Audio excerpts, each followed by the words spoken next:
Porcupine Tree. Closure, continuation.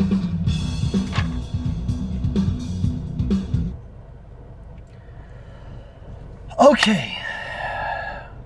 11th studio album, boys. Finally here. Finally get to talk about it. Did it live up to the hype of waiting for as long as we did? This being the 11th studio album by British progressive rock band Porcupine Tree, the album is their first since 2009's The Incident, despite public uncertainty of the band's future after frontman Stephen Wilson's focus on his solo career. In 2010, the album was recorded intermittently in complete secrecy among Wilson, Garrett, Gavin Harrison, and Richard Barabi across the course of the following decade without longtime bassist Colin Edwin. With the COVID-19 pandemic putting members' separate plans on hold, the band found time to completely finish the album in September 2021 towards the end of the year. The band's reformation was publicly announced alongside the album's release date of June, which was this past Friday, June 24th, 2022, with the 4 singles that were released, all of which are pretty good and have pretty much set the tone for this record. Herodon, Of the New Day, Herd Culling, and Rat's Return. Now, this opening track, which apparently is slightly extended, and it's more that you get an extra moment, little cathartic moment with that heavier section, essentially, which is fine. I'm glad for that, because that was one of the better parts of this entire track, just other than this opening bass line that you just heard, which I need to learn to fucking play. That's one of the, like, I'm adding this on my bass lines to learn. Besides, like, the opening it's not the only one for Porcupine Tree. I still want to learn Strip the Soul in terms of the bass. I initially didn't care for the New Day, but I needed to warm up to it and appreciate it for what it was. And it's still about the same as what it was. Rat's Return was fine. Basically had that nice little heavy moments. The way this album comes off to me, I had this feeling like it was kind of just what Steven's been kind of giving us more so coming off of his I'm thinking of the album.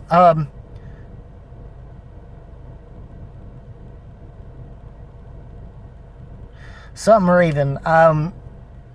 But it's more to me that what got me into this band, as I had stated in my other reviews I've had with In Absentia and Fear of a Blank Planet. Thank God I said that right compared to before. That could have been bad. But anyways. This album was also the first to where Steven decided, because of his solo career, he wanted it to be, to the writing process now, to add to the full band experience that he's already set before him in previous times, as opposed to just being him in the studio, which he decided to just do as most of his solo career, and maybe some other members here and there that would be part of his own touring band. Now, I don't know who they might have picked for a touring bassist, or who's picking up the bass here on this album, I guess, but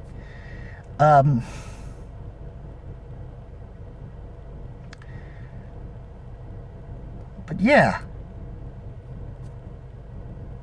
apparently the album's been in secret for a while, and he had to hold off on telling us about it, and then they finally unveiled this thing, and we had to wait a while. Maybe not nearly as long as Tools, but in comparison, I went into this, I liked everything I heard, but I was still going into this album with a sense of low expectation. Similar to what I did for Fear Inoculum. Which is the exact same form of low expectation, which was all this album needed to really do was be better than its previous outing that it left us with. Which for me, Fear Inoculum did enough, as long as you listen to physical release, and ignore the extra 7-minute thing about the digital. Seriously, Mockingbeat can kiss my ass on that. Plus the physical copy, that's how you should always do Tool anyways, despite the new digital stuff, especially since the way the digital stuff comes off on the Lateralis isn't the same as how you listen to it on CD, if we're being honest. Because, like, they kind of compressed down some of the shit that I don't think needed to be compressed down. Let that thing roar. With especially my favorite tracks getting compressed down when it needed to roar. Like, come on, man.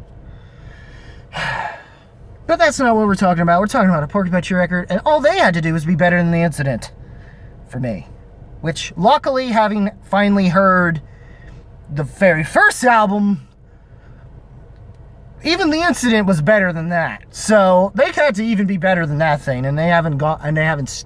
Luckily, this album, as a whole experience, is definitely better than The Incident. Oh, thank good. That's all this needed to be. I could almost see some people being potentially willing to put in the top 5. I'm hopeful that Notes Reviews and maybe Spectrum Pulse will put this in A tier. I don't expect it in S tier. I can tell you that. But I understand a lot of people wanting to put this as a this album in terms of the prog rock scene and maybe prog metal, more so prog rock, really, as an album of the year contender. Yeah, sure. There's still a couple albums that I've already talked about, and one I still need to, that I still would prefer over this thing. But I have a weird feeling that this album's still going to wind up being in my top 10 and being literally in the same spot that the Tool record was. Quite honestly, if I remember, that was number 7. I have a feeling this will be that as well. I have a feeling. I'd like to be wrong and it'd be higher, actually. But I could be happy with it being at that. But here's the thing. The album, like, the way this album starts, and it has some great moments. Herodon was a great opening start, especially with the bass line, which Steven provides, and it's probably one I still want to learn. And then, of course, you have these other riffs. And it turns out he's using, from the stuff he's talking about with gear, the reason why it's still kind of like a more heavy prog sound still is probably because the guitars he's using that are single coils he's using a Tele now. And Teles can, even with the typical single coils, with high gain, could somehow still handle more metallic meatiness to it. So it still somehow sounds quite heavy sonically, even if it's not quite straight up metal in a way that humbuckers can handle better. So it's still somehow like kind of more in the heavy prog way, of which I guess you could say their more metal years technically could sort of more so qualify as, for the most part, but still have its metal moments. This is, I guess, more of them just going more, taking aspects from their previous projects a little more and just kind of putting it in there. And the pandemic really helped them to have a chance to stay there and buckle down and finally get it done. And gratefully, we got this record when we needed to. Fantano, I wouldn't be surprised if he's going to be contrarian, because usually the albums I like the most, he doesn't. When it came to Steven Wilson's stuff, and he's kind of bitched about anything post In Absentia, even though he's wrong. Fear of a Blank Planet was good, despite its lyricism. Maybe not aging as well as it could have, but that's more also this country's fault, I think, with its being a little too alt-right and too freaking liberal for its own good at the same time. That has its moments. But anyways. But I've already talked about that. You can see the review anyways. This album, I feel like the whole point of why it's called this is because it could be a continuation of themselves, a start of a new continuation for a new era. Or it could finally be this sense of closure if this is the last album we have. And as that, I find it quite satisfying. Harridan's great. Of the New Day is one of the softer tracks, and even Dignity's good. Walk the Plank is so-so. It has certain vibes about it that are kind of future bites, but like at least the better portions of it. But even that doesn't... I honestly felt like it was kind of the one part of this album I felt that dragged. Even though it is the shortest song, it kind of dragged the record for me. But Chimera's Wreck really does become the album track that caps this album off. Now, the other 3 tracks, Population 3, Never Have, and Love in the Past Tense, are just bonus tracks. They're solid tracks in themselves. I almost initially thought that some of the, like maybe Love in the Past Tense, could have potentially replaced Walk the Plank. But after a while, I start to see why they kind of kept it in there. Rat's Return has a nice little heavy thing, and Hurt Calling in the extended version, I get even more out of it, or at least it has a good enough build up to where when it hits those moments that are sort of the chorusy moments of the liar portions repeated, it punches more when it doesn't. Chimera's Wreck is also pretty... It's definitely more progressive rock than metal, but when it hits hard in that mostly sort of progressive metal, if not heavy prog kind of way, it really hits. It packs its punch. And it does enough to where musically it's stronger for what it is. Hurt Calling having its own particular... Hurt Calling's lyricism is pretty cool, I guess.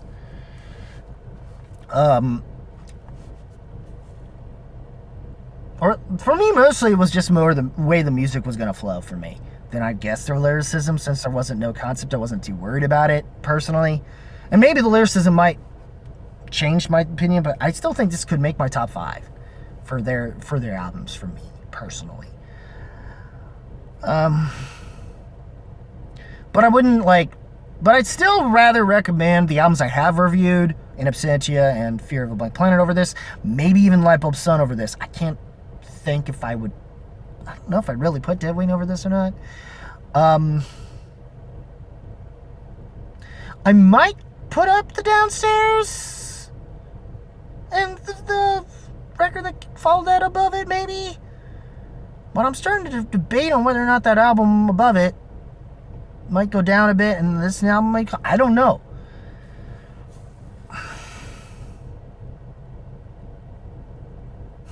That's what I'm trying to figure out with that. But regardless, all I know is that this is a great progressive rock record. For the year, I don't expect a whole lot better after this. I'd like to be surprised, though. But I'm not... there is better than stuff that's come out this year than this, but there's probably not going to be anything better in this vein than this record. Some people will probably seem like they're disappointed, but I feel like if you just lower it, you didn't have to put your expectations too high on this record. All you had to do was put them high enough in the sense that it's going to be better than The Incident. That's all you need to do. Or possibly what you think is their worst album, which is really their first record, honestly. Because Steven was just screwing around and didn't take it seriously. But yeah, that's it. That's an overall, horns up. I don't know about masterclass certification just yet. That's up in the air. But yes. I don't know if I can, because I have my issues with Walk the Plank. The bonus tracks are fine. I feel like Chimera's Wreck, for those who don't get the other edition, the bonus track stuff, which I would love to get that in CD form at least, because the tracks are still good and worth your time enough. But Chimera's Wreck does end this record really well, so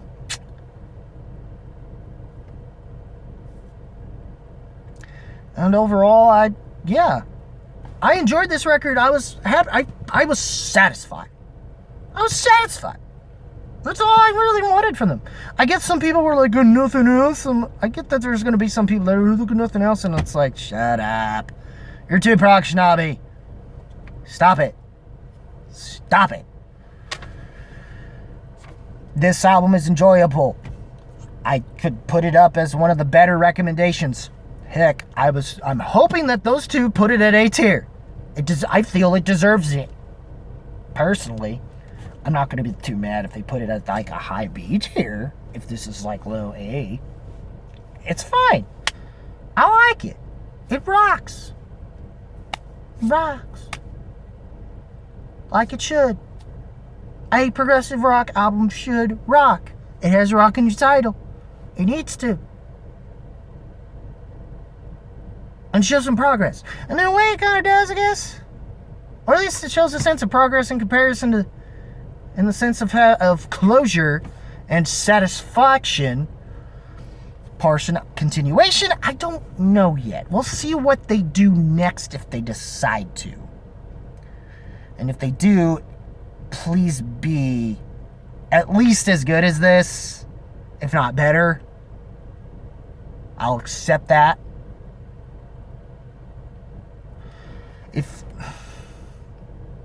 Still be better than the incident and be better than your debut. That's all you got to do. That's all you got to do at this point in your career. Though I would love to see them pull an In Absentia or Fear of a Blank Planet type of masterpiece, masterclass certification, but I'm not gonna hold my breath on that. I'm gonna hold my breath on that. But I like this thing very, very, very, very much. Very much. Very, very much. So, Porcupine Tree's Closure continuation. What did you guys think of this album? Hopefully you liked it just as much as I did. Leave a comment below, let me know. As always, guys, keep it random. Keep it random. Keep it real. Keep it rocking. We'll see you in the next video. Probably which will more likely be my reviews for my movie reviews that I'm going to delay for another day of Lightyear, Pixar's Lightyear, and Baz Luhrmann's Elvis. But there you go. And then eventually I'll get to some either newer albums, a catch-up, and possibly some classics sick albums that are celebrating an anniversary down the line that I've loved to talk about, that I'm not sure I talked about in my Facebook, during my Facebook one. I think I might have talked about it on Facebook days, but I'm not sure I did, honestly.